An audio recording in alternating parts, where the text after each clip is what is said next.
કે સત્સંગ માટે તમારી પાસે ટાઈમ છે. નહીં તો પ્રાય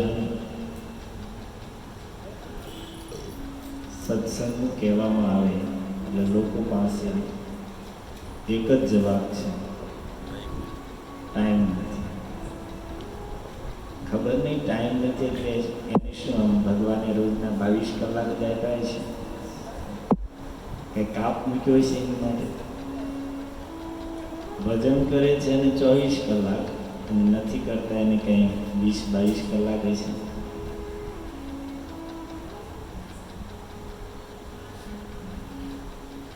અરે ભાઈ, જે લોકો ભજનમાં લાગેલા છે એને પણ પરિવાર છે, વ્યવહાર છે, સમાજ છે, કામ ધંધો છે, અને છતાં એની પાસે ભજન કરવાનો સમય છે અને તમારી પાસે નથી. ખોટી વાતો કરીને, બહાના કાઢીને કોઈ લાભ નથી. ઉપકાર કરો પોતાની ઉપર, બીજાની ઉપર તો પછી કરજો, પણ ટાઈમ નથી આવા બહાના કાઢીને ખોટા પોતાને ઠગોમાં. આપણે બીજાને જ ઠગીએ, બીજાની સાથે અન્યાય કરીએ એવું નથી. આપણી પોતાની સાથે, ખુદની જાત સાથે પણ આપણે કપટ કરીએ છીએ. યમરાજના દૂતો આવશે, ત્યાં ચાલશે, ટાઈમ નથી.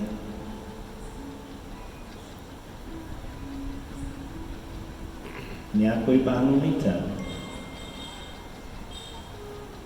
અને ભગવાને બધાને રોજના 24 કલાક આપ્યા છે અને એમાં ક્યારેય કાપ પણ નથી. આપણે તો શરીર વધે તો સીધું ભોજનમાં કાપ લાગે, કંઈક માંગે તો કે ઊભા થા, ઊભા પેટ થોડું તમે.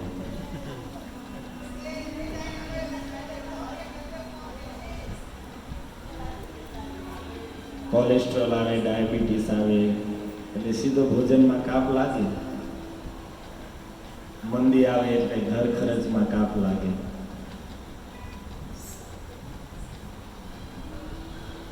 ઉનાળો આવે એટલે પાણીમાં કાપ આવે સીધો. કેમ છે મીરા રોડમાં છે કે વખત થઈ ગયું? લાઇટમાં તો આપણે વખત છે. 2-5 વર્ષ પહેલા સાંભળ્યું હતું વિરારમાં ઉનાળામાં રોજનો 8 કલાકનો કાપ. શહેરમાં આવી સ્થિતિ છે તો ગામડામાં શું હોય? અને ગામડામાં લગભગ ઉનાળામાં બપોરે લાઇટ હોય ને એવું બહુ ભાગ્ય જ બને. કોરોનામાં ઉનાળામાં ગામડામાં ગયા, હવે તડકાનું જાવું ક્યાં? ઘરમાં સૂઈએ ને ઘરમાં સૂઈએ એટલે લાઈટ ને જવાનો ટાઈમ થાય.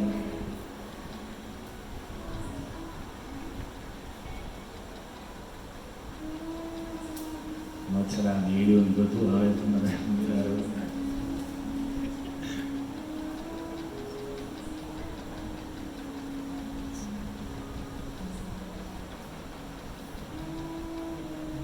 સૂતો લાઈટ ગઈ, ગરમી એવી ઊંઘ ચડેલી.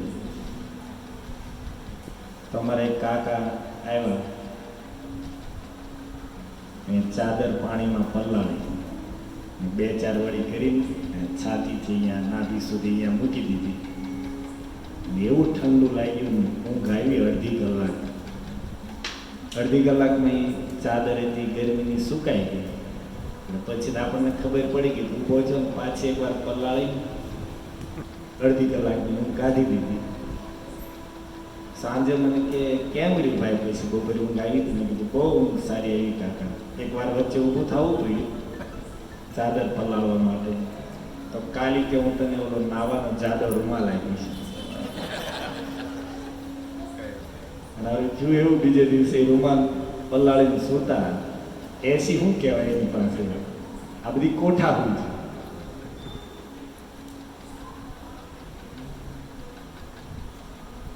તમને કાયમ આવશે કદાચ જાઓ ગામડામાં ઉનાળામાં.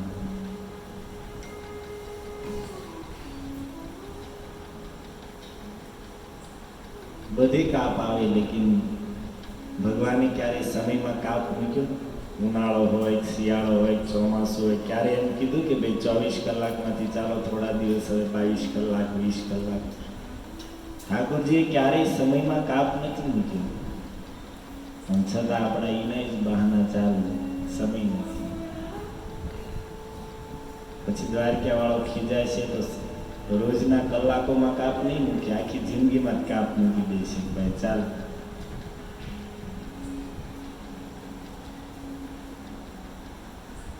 પણ છતાં તમે લોકો ભાગ્યશાળી છો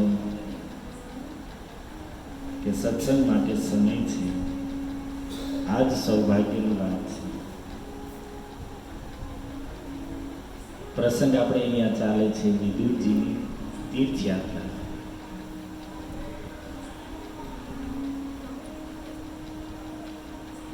અને તીર્થયાત્રા ક્રમમાં મને જે શ્લોક આપ્યા છે 21, 22 ને 23, આમાં વાંધો એ છે કે આ શ્લોકની વ્યાખ્યામાં તમને મજા નહીં આવે.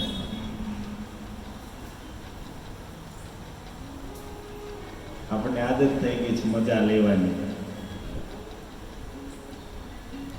આમ તો બધે મજા લઈએ જ છીએ આપણે. કપડામાં મજા લઈએ, એટલે મોંઘા મોંઘા કપડાં પહેરીને.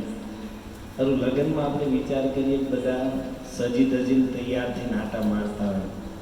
આપણને મનમાં એમ બધા મને જ જોવે, પણ બધા એને જોવે તને જોવે. બધા તૈયાર થઈને પોતાનું કામ કરવાનું, બીજાને જોવે કે એને જોવે. આમ મોબાઈલ કરીને એટલે આપણને એમ હોય ભાઈ કંઈક જોતા છે, પણ કાંઈ ન જોતા, મોઢું જોતા હોય.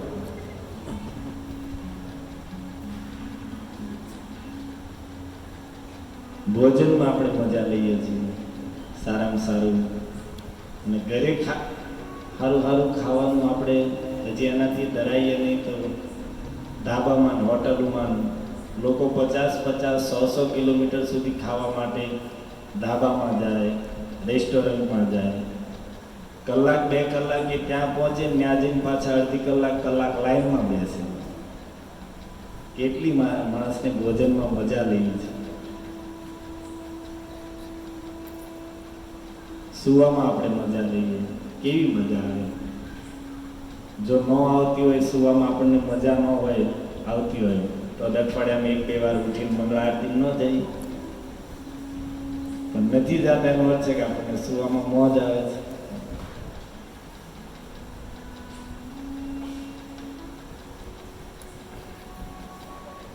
આ મજાએ આપણને નુકસાન ઘણું પહોંચાડ્યું.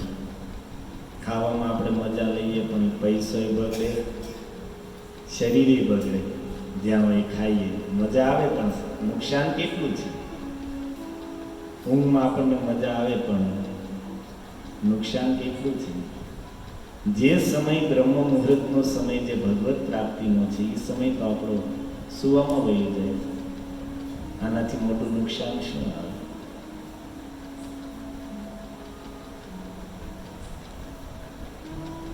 અને એ જ વાત સત્સંગમાં છે. સત્સંગમાં આપણે મજા લેવી છે. ભાગવત આપણને સારું લાગે એ વાત નહીં કે, ભાગવત આપણી માટે જે સારું છે એ વાત કહે છે.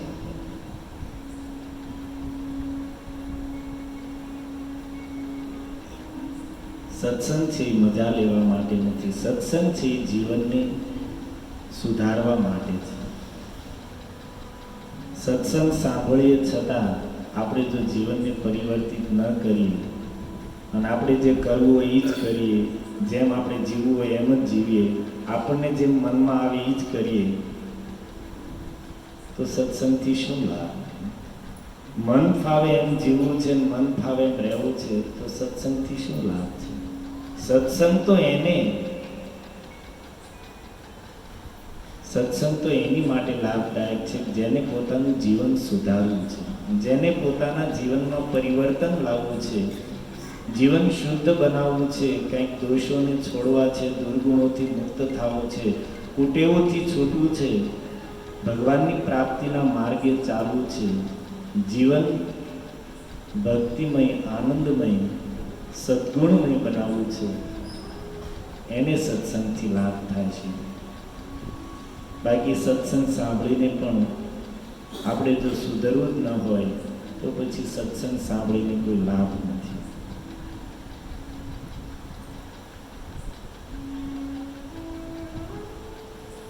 વિદુરજી મહારાજ તીર્થયાત્રા માટે નીકળ્યા છે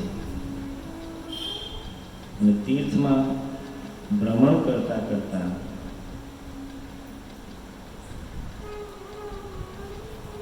પ્રભાસ ક્ષેત્રમાં પહોંચ્યા. આપણે ગુજરાતમાં પ્રભાસ પાટણ. ત્યાં એને સમાચાર મળ્યા કે કૌરવ પાંડવોનું યુદ્ધ પૂરું થઈ ગયું છે અને પૃથ્વીમાં હસ્તિનાપુરની રાજગાદી પર ચક્રવર્તી સમ્રાટના રૂપમાં યુધિષ્ઠિર મહારાજ વિરાજમાન થઈ ચૂક્યા છે.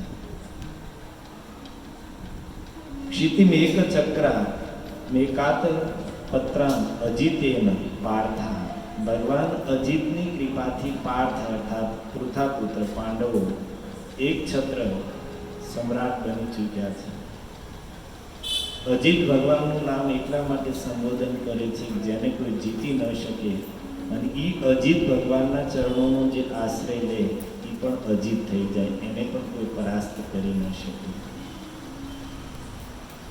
ભગવાન કૃષ્ણના ચરણોનો આશ્રય લઈને પાંડવોએ કૌરવ સૈન્ય જે સમુદ્ર સમાન દુસ્તર હતું એ કૌરવ સૈન્ય રૂપી સમુદ્રને પણ સહજમાં પાર કરી દીધું. નહીતર કૌરવ સૈન્યમાં ભીષ્મ, કૃપાચાર્ય, અશ્વત્થામા આ ત્રણ તો અમરતાનું વરદાન પ્રાપ્ત હતા. ભીષ્મ પિતાને ઈચ્છા મૃત્યુનું વરદાન હતું અને ઓલા બંને તો અમર જ હતા. કર્ણ આ બધા યોદ્ધાઓ કોઈ સામાન્ય નહોતા. દેવતાઓને પરાસ્ત કરવાની શક્તિ હતી. દ્રોણાચાર્ય હાથમાં ધનુષ્ય હોય તો સમસ્ત દેવતાઓ ભેગા મળીને પણ એને પરાસ્ત ન કરી શકે, એટલું સામર્થ્ય હતું. પણ છતાં કૌરવોએ, પાંડવોએ ભગવાન કૃષ્ણ જે અજીત છે, જેને કોઈ જીતી નથી શકતું, એ ભગવાનના ચરણોનો આશ્રય લઈને આવું ભયંકર યુદ્ધ પણ જીતી લીધું.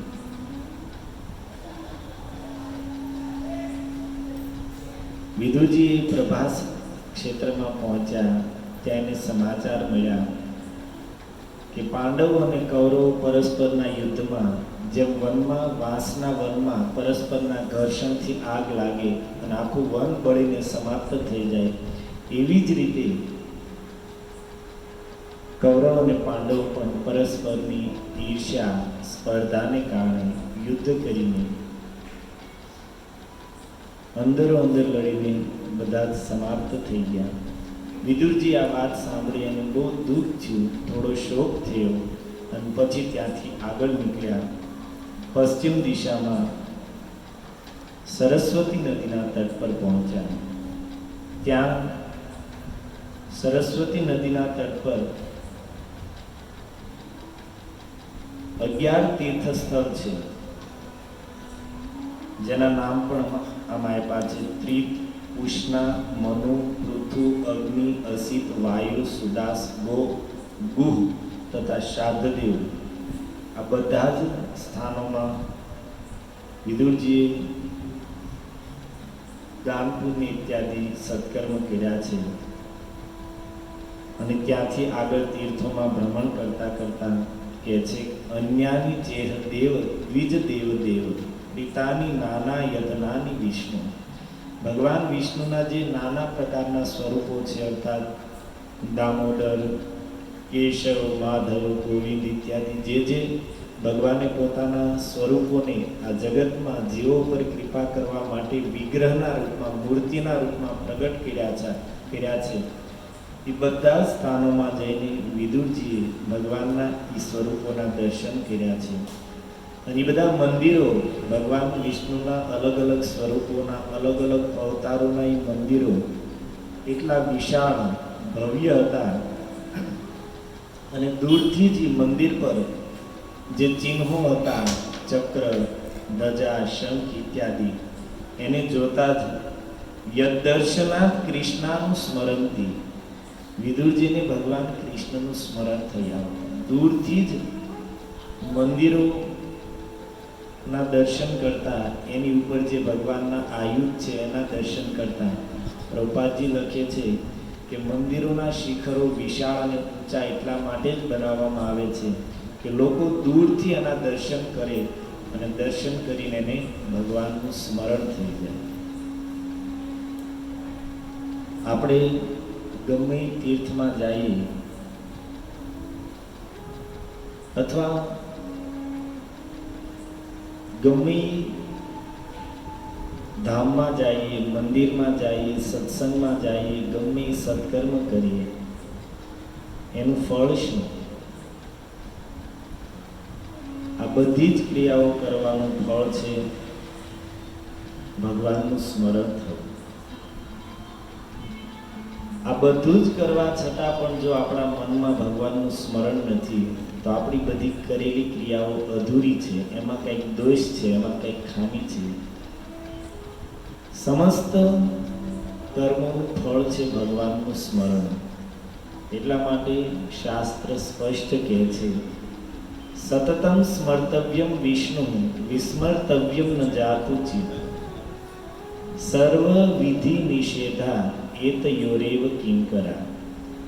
સતત ભગવાનનું સ્મરણ થાય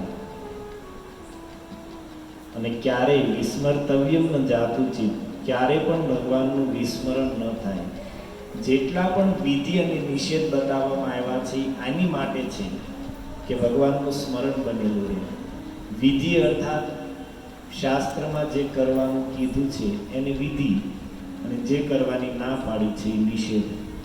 એને જ બીજા રૂપમાં કહીએ તો શાસ્ત્રએ જે કરવાનું કીધું છે એ પુણ્ય અને શાસ્ત્રએ જે કરવાની ના પાડી છે એ પાપ. એને જ અલગ ભાષામાં કહીએ તો શાસ્ત્રમાં જે કરવાનું કીધું છે એ ધર્મ અને શાસ્ત્રએ જે ના પાડી છે એ અધર્મ. અને એને જ અલગ શબ્દોમાં કહીએ તો શાસ્ત્રમાં જે કરવાનું કીધું છે એ કર્મ અને શાસ્ત્રએ જેનો નિષેધ કર્યો છે એ વિકર્મ. વાત તો બધી એક જ ત્યાં જ આવી ઊભી રહેશે. જેટલા પણ નિયમો મનુષ્ય માટે શાસ્ત્રએ બતાવ્યા છે, જેટલા પણ સત્કર્મો બતાવ્યા છે, વિધિ નિષેધનું વર્ણન છે, આ બધાનું એક જ ફળ છે કે આ બધા નિયમો આપણને ભગવાનનું સ્મરણ કરવામાં સહાયતા કરે. આ બધા જ નિયમો, પવિત્રતા રાખવી, દાન કરવું, પરોપકાર કરવો, સત્કર્મ કરવા, ધર્મનું આચરણ કરવું, સદ આચરણ કરવું, વ્રત ઇત્યાદિ કરવા, તપસ્યા કરવી, આ બધાથી મનની શુદ્ધિ થાય. અને શુદ્ધ મનની ઓળખાણ છે, પહેચાન છે કે મનમાં ભગવાનનું સ્મરણ બનેલું રહે. આપણું મન કેટલું શુદ્ધ છે, કેટલું અશુદ્ધ છે એની માટેની ઓળખાણ છે કે એમાં કેટલું સ્મરણ ભગવાનનું બનેલું રહે છે. એટલા માટે ભાગવતનો પ્રારંભ જ ત્યાંથી થયો. એતાવાન સાંખ્ય યોગાભ્યામ સ્વધર્મ પરિનિષ્ઠયા જન્મ લાભઃ પરઃ પુંસામ અંતે નારાયણ સ્મૃતિ. સાંખ્ય જીવનમાં કોઈ જ્ઞાન પ્રાપ્ત કર્યું હોય, મહા મુશ્કેલીએ જ્ઞાન અર્જિત કર્યું હોય, અથવા યોગાભ્યામ અષ્ટાંગ યોગની સાધના કરી હોય, ધ્યાન, ધારણા, સમાધિ, આસન ઇત્યાદિ 8 જે યોગના અંગો છે એમાં કુશળતા પ્રાપ્ત કરી હોય, અથવા સ્વધર્મ પરિનિષ્ઠયા નિષ્ઠાપૂર્વક પોતાના ધર્મનું પાલન કર્યું હોય, પણ આ બધાની સાર્થકતા શેમાં છે? જન્મ લાભઃ પરઃ પુંસામ અંતે નારાયણ સ્મૃતિ. જીવનના અંતમાં ભગવાન નારાયણનું મનમાં સ્મરણ રહ્યું તો જીવનમાં કરેલું જ્ઞાન અર્જન સફળ, યોગની સાધના સફળ, ધર્મનું પાલન સફળ. અને આ બધું કરવા છતાં જો અંતમાં ભગવાન નારાયણનું સ્મરણ મનમાં ન રહ્યું, મનમાં ભગવાનની યાદ ન રહી, તો આખું વર્ષ ગમે એટલી મહેનત કરી પણ પરીક્ષામાં નપાસ થાય. જીવન છે એક અભ્યાસ છે અને મૃત્યુ છે એની પરીક્ષા છે. આપણે બધાએ પરીક્ષાની તૈયારી કરવાની છે. ફરક એટલો છે કે આ જગતમાં શિક્ષણમાં જે પરીક્ષા છે એની તારીખ ખબર છે, તારીખ નક્કી હોય કે ક્યારે એપ્રિલમાં પરીક્ષા આવશે, અને એપ્રિલ નજદીક આવે એટલે પાકી તારીખે આવી જાય. વર્ષ ચાલુ થાય ત્યારથી ખબર છે કે ફાઇનલ એક્ઝામ એપ્રિલમાં આવશે, માર્ચ એન્ડમાં કે એપ્રિલમાં આવશે. અને જેવો જાન્યુઆરી આવે, ફેબ્રુઆરી આવે કે પાકી તારીખે આવી ગઈ કે આ દિવસથી આપણે એક્ઝામ ચાલુ થશે, આ સ્થાને આપણે પરીક્ષા દેવા બેસવાનું છે. પણ જીવનની પરીક્ષા એક એવી છે કે એની તારીખ નથી ખબર કે ક્યારે આની પરીક્ષા આવવાની છે. ફાઇનલ પરીક્ષા ક્યારે છે તારીખ? અહીંયા આ જગતની જે પરીક્ષા છે, વિદ્યાર્થીઓની પરીક્ષા છે, એમાં ખબર નથી પેપરમાં શું પૂછાવાનું છે. પણ આ પરીક્ષામાં, જીવનની પરીક્ષામાં એ ખબર છે કે અંતમાં શું કરવાનું છે, પેપરમાં શું આવવાનું છે ખબર છે. હરે કૃષ્ણ કૃષ્ણ કૃષ્ણ હરે હરે, હરે રામ રામ હરે. પણ તારીખ નથી ખબર. પ્રશ્નપત્ર ખબર છે, તારીખ નથી ખબર. ને ઓલામાં તારીખ ખબર છે પણ પ્રશ્નપત્ર નથી ખબર.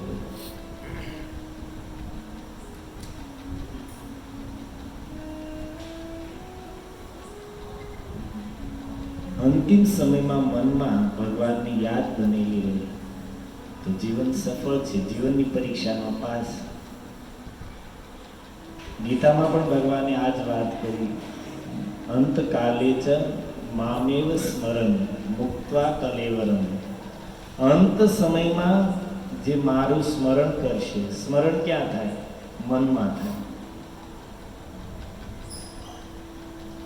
યહ પ્રયાતિ સમદભાવમ નાતિ યત્ર સંશય. અંત સમયમાં જેના મનમાં મારું સ્મરણ બનેલું હશે એ મને પ્રાપ્ત કરશે, એમાં કોઈ સંશય નથી. ભગવાન એમ કહી શકે કે ભાઈ અંત સમયમાં જેની જીહવા ઉપર મારું નામ હશે એ મને પ્રાપ્ત કરશે, એમાં કોઈ સંદેહ નથી. પણ એમ ન કીધું. કીધું શું? અંતિમ સમયમાં જેના મનમાં મારું સ્મરણ હશે એ મને પ્રાપ્ત કરશે. કેમ? કારણ કે જેનું મન અંતમાં ભગવાનમાં લાગેલું હોય એની જીહવા ઉપર ભગવાનનું નામ આવે. અંતિમ સમયમાં મન આપણું કંઈક કાર્ય સંસારનું અધૂરું રહી ગયું ન્યા હોય, છોકરાનું શું થશે, દીકરીનું શું થશે, દુકાનનું શું થશે, ઓફિસનું શું થશે, મનમાં એ ભર્યું હોય તો જીહવા ઉપર થોડું ભગવાનનું નામ આવશે. એટલા માટે ભગવાને કીધું કે મનમાં સ્મરણ હશે, જીહવા ઉપર મારું નામ આવશે જ. અને બીજું એક એ પણ છે કે અંતિમ સમયમાં મન જ વ્યક્તિની સાથે હોય. ઇન્દ્રિયો તો પહેલા જ બધી ધીરે ધીરે કરી એની શક્તિ સમાપ્ત થઈ ગઈ હોય, જીહવા પહેલાથી શાંત થઈ ગઈ હોય. એટલે આપણે જોઈએ છે ઘણી વખત અંતિમ સમયમાં વ્યક્તિને કંઈક કહેવું હોય પણ જીહવામાં બોલવાની શક્તિ ન હોય તો પછી લખીને કહેવું પડે. તો એટલા માટે મન અંતિમ સમય સુધી સાથે હશે. એટલા માટે ભગવાન કહે છે કે યમ યમ વાપી સ્મરણ ભાવ ત્યજંતે કલેવરમ તમ તમે વેતિ કૌંતેય સદા તદભાવ ભાવિત. વ્યક્તિ અંતિમ સમયમાં જે વાતનું સ્મરણ કરતો કરતો શરીર છોડશે એ જ ગતિને, એ જ યોનિને પ્રાપ્ત કરશે. એટલા માટે ફાઇનલ નિર્ણય આપવામાં આવ્યો કે મન એવ મનુષ્યાણામ કારણમ બંધ મોક્ષ. મન જ આ જગતમાં મનુષ્ય માટે બંધન અને મુક્તિનું કારણ છે. જો મન આપણું સંસારના વિષયોમાં લાગ્યું તો એ બંધનનું કારણ છે. એ જ મન જો ભગવાનમાં લાગ્યું તો મુક્તિનું કારણ છે. તાળામાં ચાવી એક જ હોય, આ બાજુ ફેરવીએ તો એ બંધ થાય, આ બાજુ ફેરવીએ એટલે ખુલ્લે. એમ મન એક જ છે. સંસારમાં લાગ્યું તો ફસાણા, ભગવાનમાં લાગ્યું તો મુક્ત થયા.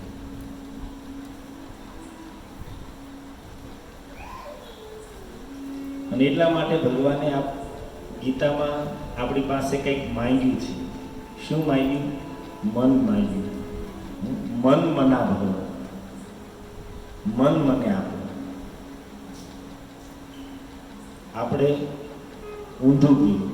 શરીર તો આપ્યું ભગવાનને થોડું ઘણું. શરીરથી સત્સંગમાં આવીએ, ક્યાંક નામ જપ કરીએ, ભજન કરીએ, મંદિરે જઈએ, તીર્થોમાં જઈએ, તો શરીર તો થોડું ઘણું ભગવાનની સેવામાં લગાડ્યું, પણ મન 16 આના સંસારમાં લગાડ્યું. ત્યાં સુધી કે માળા કરવા બેસીએ ત્યારે મન આપણું ભગવાનમાં નથી લાગતું. બીજી વાત તો જવા દે.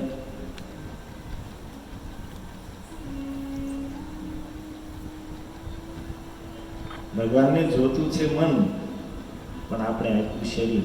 ઠાકોરજીએ કીધું કે ભાઈ મન મને આપો, શરીરથી તમે સંસારના કાર્ય કરો. તમારા જે કાર્ય હોય શરીરને સંસારને આપી દો, પણ મન મારામાં લગાવો. પણ આપણે મન જ ન લાવીએ.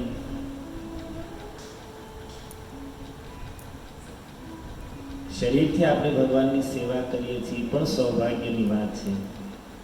ઈશિકેન ઈશિકેશ સેવનમ ભક્તિ રૂચ્યતે. આપણી ઇન્દ્રિયો, આપણું શરીર ભગવાનની સેવામાં લાગ્યું છે, એ પણ સૌભાગ્યની વાત છે. પણ ઇન્દ્રિયો કરતાં પણ શ્રેષ્ઠ મન છે. ગીતામાં ભગવાન કહે છે કે ઇન્દ્રિયાણી પરાણી આહુ, ઇન્દ્રિયેભ્યઃ પરમ મનઃ. ઇન્દ્રિયો કરતાં શ્રેષ્ઠ મન છે. અને એટલા માટે ઇન્દ્રિયથી જે કાર્ય કરવામાં આવે એનાથી શ્રેષ્ઠ કાર્ય છે જે મનથી કરવામાં આવે. જે ઇન્દ્રિય સાથે મન લાગેલું નહીં હોય એ ઇન્દ્રિય ગમે કાર્ય કરશે પણ એ સારી રીતે નહીં કરી શકે. જેવી રીતે આપણે અહીંયા અત્યારે બેઠા છીએ, શરીર આપણું બેઠું છે અને કાન આપણા સાંભળવાનું કાર્ય કરી રહ્યું છે. કાનને શાસ્ત્રમાં શ્રવણેન્દ્રિય કીધું છે. અને આ કાનની સાથે આપણું મન લાગેલું નહીં હોય તો ભલે તમે અહીંયા બેઠા છો, ભલે કાનથી સાંભળી રહ્યા છો, પણ મન કાનની સાથે નહીં હોય તો શું સાંભળ્યું કાંઈ ખબર નહીં રહે. સાચી વાત ને? મન આપણું બીજે ગમે ત્યાં કંઈક વહી ગયું છે, તો અહીંયા બેઠા છીએ અને કાન સાંભળી રહ્યા છે, પણ એનાથી જો મન આપણું કાનની સાથે લાગેલું હશે તો આપણને ઊંઘ નહીં આવે, સાંભળવાની મજા આવશે. પણ જો મન આપણું કાનની સાથે નહીં લાગેલું હોય તો મનમાં એ જ વિચાર આવશે કે પ્રભુજી ક્યારે બંધ કરે, આ હવા 10 થયા, હજી તો આ યથાવું કરતા નથી, આને છે કે અંધેરી જવાનું છે, કોઈને યાદ કરાવવું.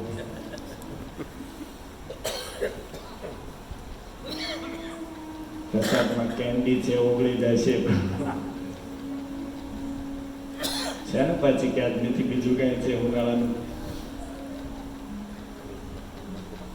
કોઈ જવાબ નથી આપતા એટલે નથી, પાકું છે.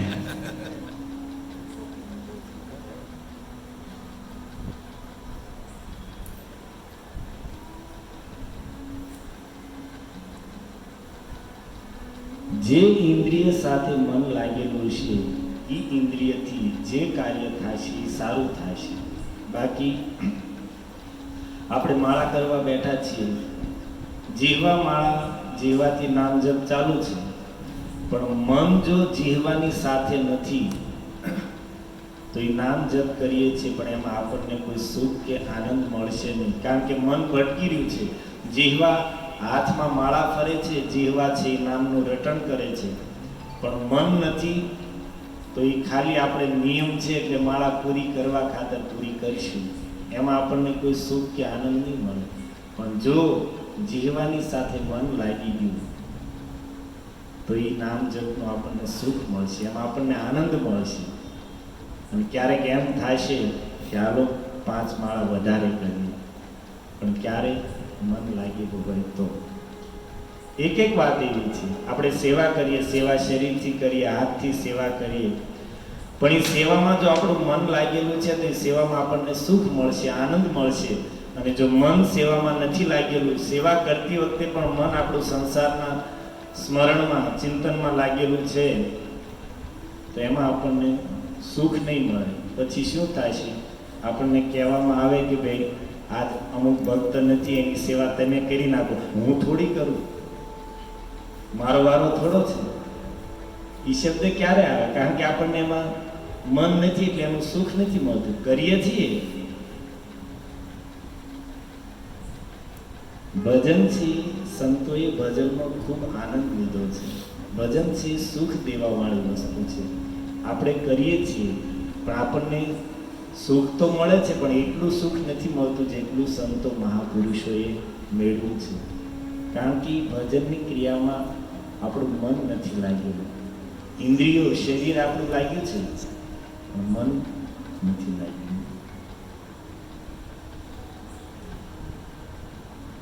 તો મન શું કામ નથી લાગતું? પ્રશ્ન થાય. મન લગાડવું હોય તો શું કરવું પડે? મન લગાડવું હોય તો મનને શુદ્ધ કરવું પડે. કારણ કે જ્યાં સુધી મન અશુદ્ધ છે ત્યાં સુધી એમાં ક્યારેય ભગવાનનું સ્મરણ નહીં બને, ભગવાનના ક્યારેય વિચાર નહીં આવે. મન જ્યારે શુદ્ધ થશે ત્યારે જ એ ભગવાનના સ્મરણમાં લાગશે.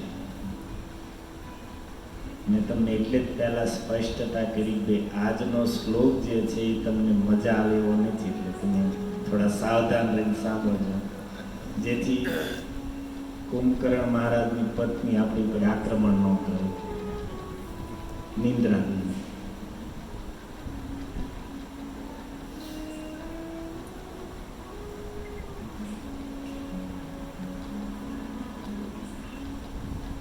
મનને શુદ્ધ કરવું હોય તો શું કરવું પડશે?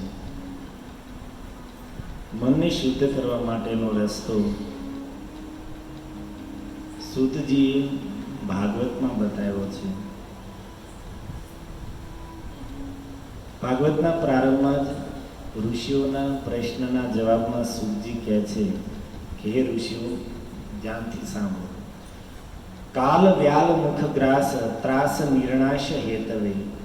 કળિયુગનો પ્રત્યેક જીવ કાળરૂપી સર્પના મુખમાં પડેલો છે. કાળરૂપી સર્પ જીવ માત્રને ગળી રહ્યો છે. સર્પ હોય અથવા અજગર હોય, કોઈ પશુને કે પક્ષીને પકડે તો એ કઈ રીતે ખાય?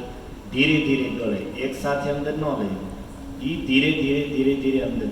એમ કાળરૂપી સર્પએ આપણને બધાને પકડેલા છે. આપણે બધા જ એનો કોળિયો થઈ, કોક 40% અંદર વિયાઈ ગયા, કોક 50% અંદર વિયાઈ ગયા છે, કોક 60%, કોક તો 80% સુધી અંદર કાળરૂપી સર્પના મુખમાં અંદર વૈયા ગયા છે.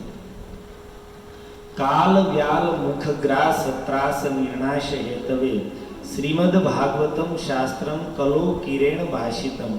આવા કાળના મુખમાં પડેલા જીવોનું પણ કલ્યાણ થાય એટલા માટે સુખદેવજીએ શ્રીમદ ભાગવત કીધું છે. કલો કિરેણ ભાષિતમ, કળિયુગના જીવોનું મંગલ કરવા માટે સુખદેવજીએ શ્રીમદ ભાગવતનો ઉપદેશ આપ્યો છે. અને આ શ્રીમદ ભાગવત એતસ્માદ પરમ કિંચિત ન મનઃ શુદ્ધયે વિદ્યતે. આ પૃથ્વી ઉપર આ શ્રીમદ ભાગવતના શ્રવણથી શ્રેષ્ઠ મનને શુદ્ધ કરવાનો અન્ય કોઈ માર્ગ નથી. એતસ્માદ પરમ ન કિંચિત મનઃ શુદ્ધયે વિદ્યન્તે.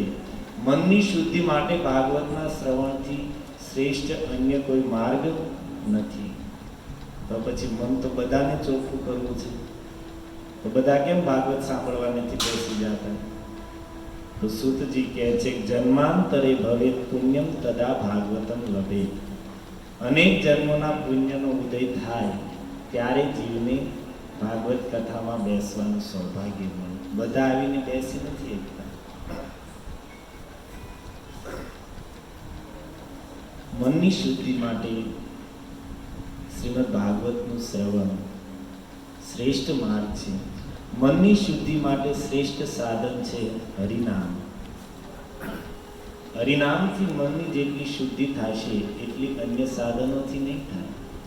અને એ વાત સમજાવવા માટે તો ભાગવતમાં અજામિલનો પ્રસંગ કીધો છે. પરીક્ષિતજીનો પ્રશ્ન છે કે હે ભગવાન, જોવામાં આવે છે કે લોકો પાપ કરે છે, પણ પાપ કરીને પાછું પાપથી, પાપના ફળથી બચવા માટે પ્રાયશ્ચિત કરે છે, અને પ્રાયશ્ચિત કરીને પાછા પાપ કરે છે, પાછું પ્રાયશ્ચિત કરે, પાછું પાપ કરે. તો મન્ય કુંજર સોચવત. આ વાત તો એવી થઈ કે જેમ હાથી નદીમાંથી બહાર આવે ને પાછો સૂંઢમાં ધૂળ લઈને ઉપડી નાખે ને પાછો સરોવરમાં જાય ને પાછો ધૂળ નાખ્યો. પાપને પ્રાયશ્ચિત, પાપને પ્રાયશ્ચિત. આવું કેમ? સુખદેવજી કહે છે કે રાજન, મનુષ્ય પાપ કરે અને પાપમાંથી બચવા માટે પ્રાયશ્ચિત કરે, અને પ્રાયશ્ચિતની જે વિધિ અર્થાત શાસ્ત્રમાં દાન, ચાંદ્રાયણ ઇત્યાદિ વ્રત, તપસ્યા, તીર્થાટન, અનેક પ્રાયશ્ચિતની વિધિઓ બતાવી છે. તો સુખદેવજી કહે છે કે રાજન, પ્રાયશ્ચિત કરવાથી પાપનું ફળ તો નષ્ટ થઈ જાય, પરંતુ એ પાપ કરવાને કારણે મનમાં જે પાપની વાસના બેસી ગઈ છે એ જાતી નથી. પાપ પ્રાયશ્ચિત કરવાથી પાપનું ફળ તો નષ્ટ થઈ જાય છે, પણ એ પાપ કર્મને કારણે મન જે મલિન થયું છે, ગંદુ થયું છે, એ મન શુદ્ધ થશે નહીં, અને અશુદ્ધ મન છે એ પાછું પાપમાં જ લાગશે, એટલે પાછો પ્રાયશ્ચિત કરશે, પાછો પાપ કરશે. તો આ કોઈ આત્યંતિક પ્રાયશ્ચિત નથી. એટલા માટે હે રાજન, નેકાંતિકં તદધિકૃતે નિષ્કૃતે મનઃ પુનર્ધાવતિ ચેત અસત્પથે. ઈ પ્રાયશ્ચિત નથી કે જેના કર્યા પછી પણ મન પુનર્ધાવતી અસત્પથે, મન પાછું પાપમાં જ દોડતું હોય તો એ પ્રાયશ્ચિત શું કામનું? અને એટલા માટે તત્કર્મ નિર્હારમ અભિપ્સતામ, જો કોઈને ઈચ્છા હોય કે પાપ કર્મને જડમૂળથી વાસનાઓ સાથે મનમાંથી ઉખાડીને બહાર ફેંકી દેવું, તો એની માટે હરેર ગુણાનુવાદઃ ખલુ સત્વ ભાવના, એની માટે એક જ ઉપાય છે, ભગવાન શ્રી હરિનું મંગલમય નામ. હરે કૃષ્ણ કૃષ્ણ કૃષ્ણ હરે હરે, હરે રામ રામ રામ હરે હરે. રાજન, ભગવાનના નામનો પ્રભાવ એવો છે કે પાપ તો પાપનું ફળ તો નષ્ટ થઈ જાય છે, પણ એ પાપની જે વાસનાઓ મનમાં અંતઃકરણમાં બેસી ગઈ છે, વાસનાઓને પણ જડમૂળથી ઉખાડીને ફેંકી દે છે.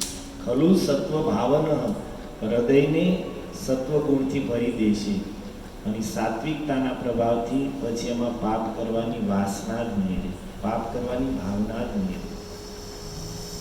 મૃગારીનું ચરિત્ર તમે લોકો જાણો છો ચૈતન્ય ચરિતામૃતથી. નારદજી એક વખત જંગલમાં નીકળ્યા તો નારદજીએ શું જોયું કે એક જગ્યાએ હરણ અધમરી સ્થિતિમાં તડફડિયા નાખે છે. નારદજીને બહુ દયા આવી. ત્યાં આગળ દ્રષ્ટિ કરી તો ત્યાં એક બીજું સસલું એ પણ એ જ રીતે અધમરી સ્થિતિમાં તડફડિયા નાખતું હતું.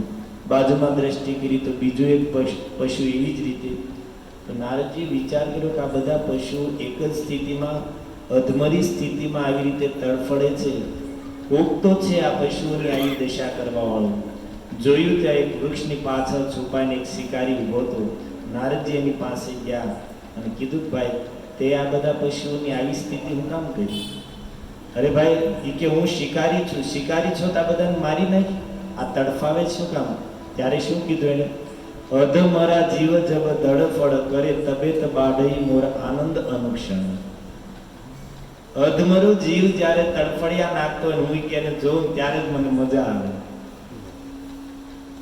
એની સ્થિતિ જો, અધમરા જીવ જબ દડફડ કરે તબે તો બાઢઈ મોર આનંદ અનુક્ષણ. નારદજીને દયા આવી કે આ બિચારાની શું દુર્ગતિ થાય છે. પોતાની દિવ્ય દ્રષ્ટિથી દેખાડ્યું કે શિકારીએ જોયું કે જે પશુઓને એને માર્યા છે બધા જ પશુઓ પરલોકના માર્ગે ઊભા છે અને શિકારીની પ્રતીક્ષા કરે છે ક્યારે આવે અને અમારી જે સ્થિતિ કરી છે એ સ્થિતિ આની કરીએ. શિકારી દ્રશ્ય જોઈને કાપવા માંડ્યો. નારદજીના પગમાં પડીને કહે છે, ભગવાન, હું તો જન્મથી આ પાપ કર્મમાં લાગેલો છે, મને ખબર જ નથી કે આનું ફળ આવું આવે. હવે તમે કૃપા કરીને મને આનાથી બચાવો. નારદજીએ ઉપદેશ દીધો કે જે પાપ કરીને તે જે પૈસો સંપત્તિ ભેગું કર્યું છે એ બધું દાન પુણ્યમાં આપી દે અને નગરની બહાર નારદજીના કહેવાથી એક ઝૂંપડી બનાવી, તુલસી મહારાણી લગાવ્યા અને ત્યાં રહેવા માંડ્યો. નારદજીના ઉપદેશ અનુસાર ત્યાં રહીને આખો દિવસ બસ હરિનામ લઈ તુલસી મહારાણીની પરિક્રમા કરે.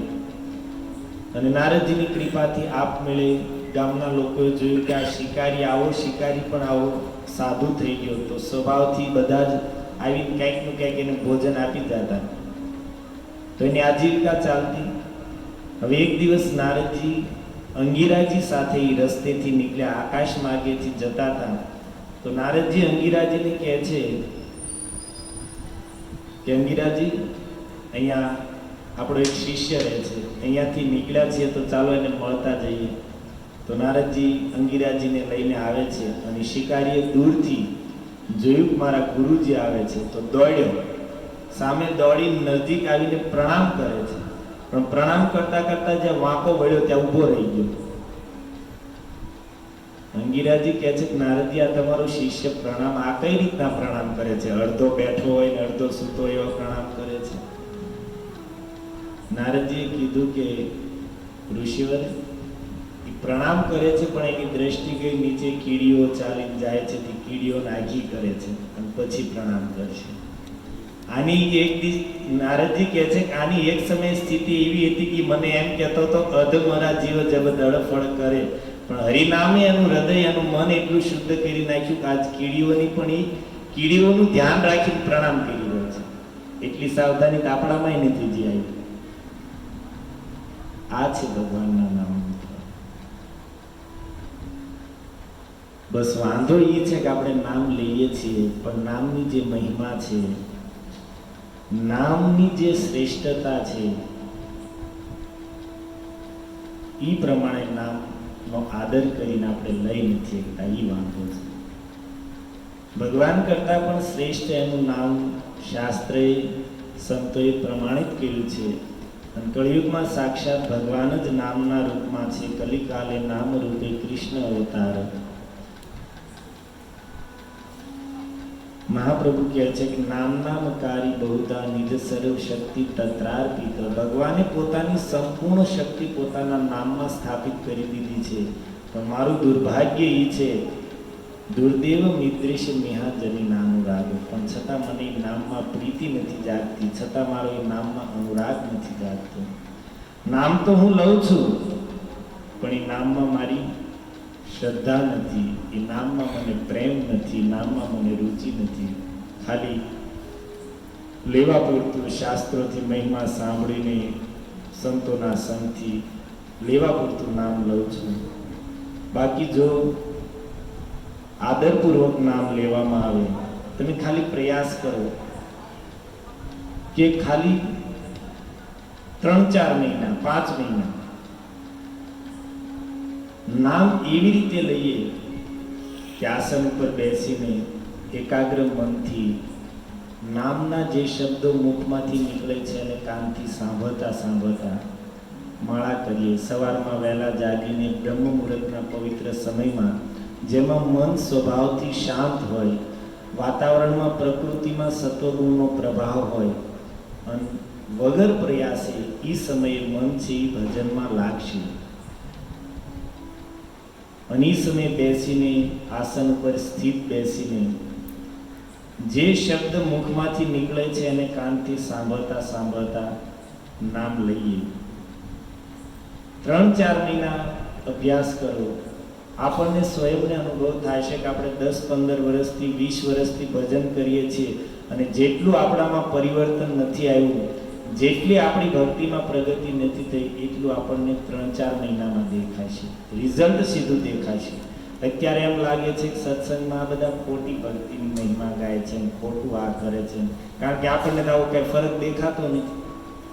પછી એમ થાય કે આ લોકો વધારી ચડાવીને વાતો કરે છે. પણ એક વખત પ્રયાસ કરો. હું એમ નથી કહેતો કે તમે 16 માળા આવી રીતે કરી નાખો. જેટલી કરતા હોય એથી અડધી માળા આવી રીતે કરવાનો નિયમ છે. 16 કરો છો, 8 માળા આસન ઉપર બેસીને સવારમાં વહેલા એકાગ્રતાથી કરવી છે. બાકીની 8 આપણે જેમ કરતા એવી રીતે તમે તાર કરજો. 10 કરો છો તો 5 બેસીને કરો. 8 કરો છો તો 4 બેસીને કરો, 4 આપણી જેમ હાલતી હોય એમ હાલતા ચાલતા જેમ 4-6 મહિના. જે હું એટલા માટે તમને કહું છું કે નામનો જે આ બધો પ્રભાવ મનને શુદ્ધ કરવા માટે નામ જેવું શ્રેષ્ઠ સાધન નથી. ભગવાનમાં પ્રેમ પ્રાપ્ત કરવા માટે હરિનામ સમાન શ્રેષ્ઠ કોઈ સાધન નથી. ઇહલોક અને પરલોકમાં કલ્યાણ કરવા માટે હરિનામ સમાન કોઈ ઉપાય નથી. આ બધી વાતોનો અનુભવ આપણે કરવો હોય, નામની આ મહિમા પ્રત્યક્ષ કરી હોય તો થોડો સમય માટે એનો જે મહિમા છે એ અનુસાર એ પ્રમાણે આદર આપીને એ પ્રમાણે સન્માનપૂર્વક લેવાનો પ્રયાસ કરશું તો થશે. તો એનો મહિમા જે છે એની ક્યાંક આપણને દેખાશે, એનું રિઝલ્ટ પરિણામ દેખાશે. આપણને એમ થાય પ્રભુજી પણ બેસીએ તો મન લાગતું નથી, પણ આપણો જો પ્રયાસ હશે તો ભગવાન સહાય કરશે. આપણી જો ઈચ્છા હશે અને પ્રાર્થના કરશું, હરિનામ પ્રભુને જ સ્વયં પ્રાર્થના કરી કે પ્રભુ તમને લેવા માટે જે યોગ્યતા છે હોવી જોઈએ મારામાં, તમે જ મને યોગ્યતા આપો, તમે જ મારી જીહવાથી શુદ્ધ રૂપમાં પ્રગટ થાઓ. જે રીતે આપણને કોઈ વ્યક્તિ કંઈક કામ બતાવે તો આપણે શું કહીએ, મને કામ મને ખબર નથી કેમ કરવાનું, તમે શીખવાડો તો હું એ પ્રમાણે કરીશ. રિક્ષામાં બેસીએ, રિક્ષાવાળાને કહીએ મંદિરે લઈ લઈએ, એમ કે ભાઈ મેં મંદિર જોયું નથી, મેં જોયું હાલ ભાઈ તમે દેખાડીશ, તું હાય. એમ હરિનામ સાક્ષાત ભગવાન છે, એને પ્રાર્થના કરશું તો એ જ આપણને રસ્તો દેખાડશે, એ જ આપણને ઉપાય સ્ફુરિત કરશે હૃદયમાં કે કેમ કરવું, કઈ રીતે લઈએ કે. પ્રાર્થના એક બહુ મોટું બળ છે. ભક્તિવિનોદ ઠાકોરે ભગવાનને પ્રાર્થના કરી છે નામ માટે. બહુ સુંદર પ્રાર્થના છે, બોલો મારી પાછળ તમે. કૃપા કરી નામ રૂપે મોર જીહવાય, કૃપા કરી નામ રૂપે મોર જીહવાય, કૃપા કરી નામ રૂપે મોર જીહવાય, કૃપા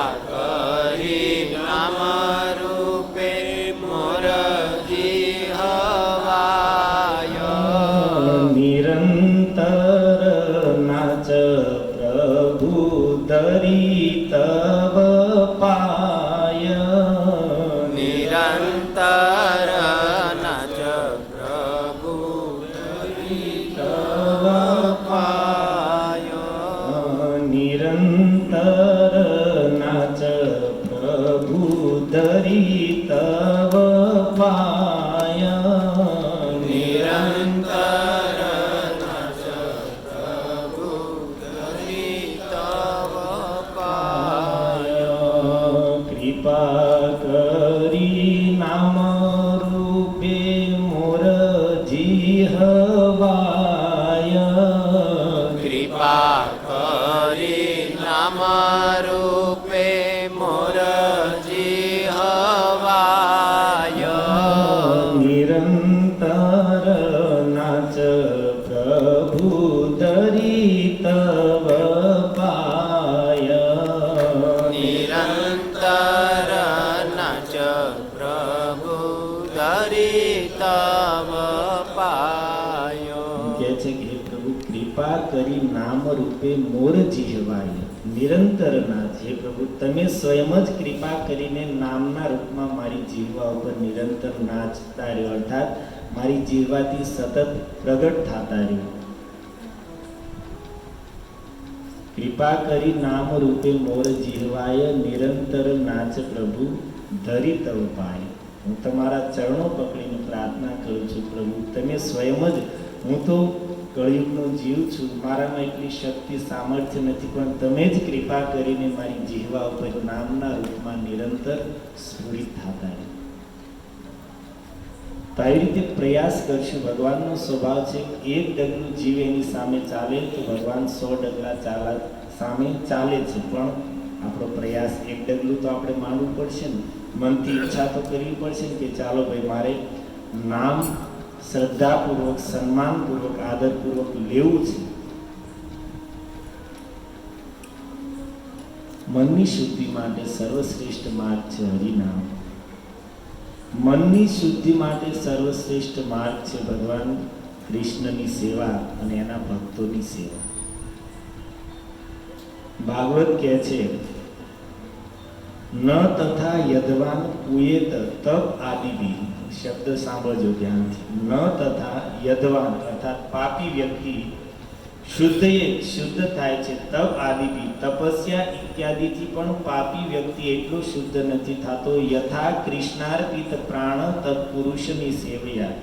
જેટલું ભગવાન કૃષ્ણ અને એમના ભક્તોની સેવાથી વ્યક્તિની અંદર શુદ્ધતા આવે છે એટલી શુદ્ધતા તપ ઇત્યાદિથી, વ્રત ઇત્યાદિથી આવતી નથી. તપસ્યા કરે, જપ કરે, વ્રત કરે, તીર્થાટન કરે, યજ્ઞ ઇત્યાદિ કરે, એનાથી વ્યક્તિ શુદ્ધ થશે. પણ ભાગવત સ્પષ્ટ કહે છે ન તથા યથા કૃષ્ણાર્પિત પ્રાણ તત્પુરુષની સેવયા. ભગવાન કૃષ્ણ અને એના ભક્તોની સેવા કરવાથી વ્યક્તિની અંદર જેટલી શુદ્ધતા આવશે, મનમાં જેટલી પવિત્રતા આવશે એ અન્ય સાધનોથી નહીં આવે. ત્યાં સુધી કહી દીધું સુખદેવજીએ કે પ્રાયશ્ચિતાની ચિરણાની નારાયણ પરાંક મુખાન નિષ્પુનંતિ રાજેન્દ્ર. કોઈ વ્યક્તિ ભગવાન નારાયણની સેવાથી વિમુખ છે તો એ ગમે એટલા પ્રાયશ્ચિત કરી લેશે પણ એ પ્રાયશ્ચિત પણ એને શુદ્ધ કે પવિત્ર નહીં કરી શકે. કઈ રીતે? તો દ્રષ્ટાંત દે છે સુરા કુંભામ ઈવા પગાહ.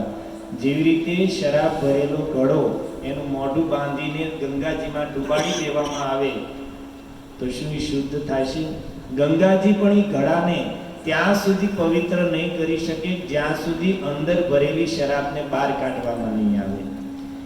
એવી જ રીતે ભાગવત કહે છે કે જ્યાં સુધી જીવ ભગવાનની સેવાથી વિમુખ છે ત્યાં સુધી કોઈ પણ પ્રાયશ્ચિત એને શુદ્ધ નહીં કરી શકે.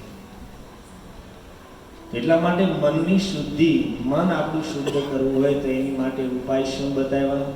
ભાગવતનું શ્રવણ, હરિનામ જપ અને ભગવાન અને એમના ભક્તોની સેવા. આ ક્રિયા કરવાથી મન શુદ્ધ થશે અને શુદ્ધ મન થશે તો એ ભગવાનની કથામાં લાગશે, ભગવાનના નામમાં લાગશે, ભગવાનની સેવામાં લાગશે. વાત તો એવી થઈ કે ભાઈ વેપાર કરશો તો પૈસા કમાશો, પૈસા હશે તો વેપાર હાલશે. વાત તો એની જ થઈ કે ભાઈ વેપાર કરીએ તો કંઈક પૈસા કમાવીએ પણ વેપાર કરવો હોય પૈસા જોઈએ ને પાછું. બે એકબીજાની સાથે ચાલવા વાળી વસ્તુ છે. એમ ભજન કરશું તો મન શુદ્ધ થશે, મન શુદ્ધ થશે તો ભજનમાં લાગશે. ઉપાય એનો જ છે, આમાં બીજો કોઈ ઉપાય જ નથી. બસ સાવધાની એટલી રાખવાની છે કે જે પરહેજ રાખવી પડે, જે મનને અશુદ્ધ કરવા વાળી વસ્તુ છે એનાથી બચવું પડશે. સત્સંગ કરીએ પણ સત્સંગ આપણી શુદ્ધિ એટલી નહીં કરી શકે જેટલું આપણું મન કુસંગ બગાડશે. કુસંગથી આપણું મન જેટલું બગડશે એટલું સત્સંગ પણ આપણી શુદ્ધિ નહીં કરી શકે. અપવિત્ર ખાનપાન, દૂષિત ભોજન જેટલું આપણા મનને ગંદુ કરશે એટલું સત્કર્મ પણ પવિત્ર અને શુદ્ધ નહીં કરી શકે.